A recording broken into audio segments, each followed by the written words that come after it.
Right, let's get another one in. It's another one of our diaries trees getting in.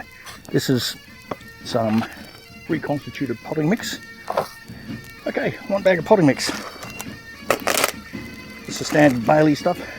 I don't want to fill it up completely.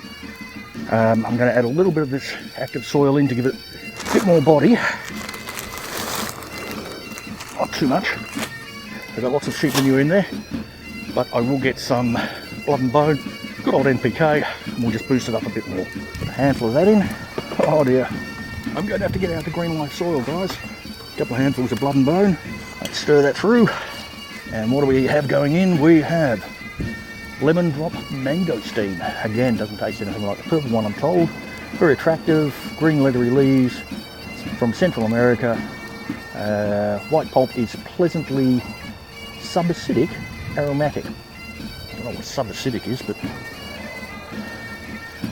I'll pop a little bit more info up there on this particular type of mangosteen.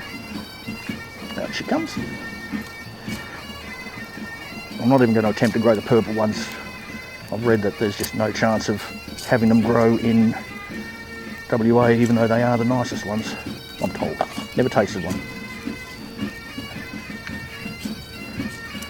Alright, take those up a little bit, without damaging him. We'll pop it into the middle.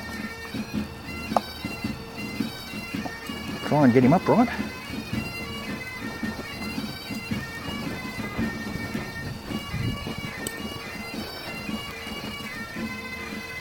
There we go. More soil.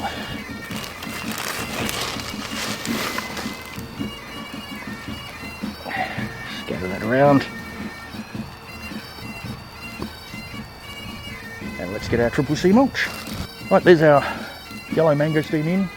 I've got a wampy to go in yet, but I've got to find another pot for it. Might move some rhubarb. Enjoy life, and I'll catch you in the garden.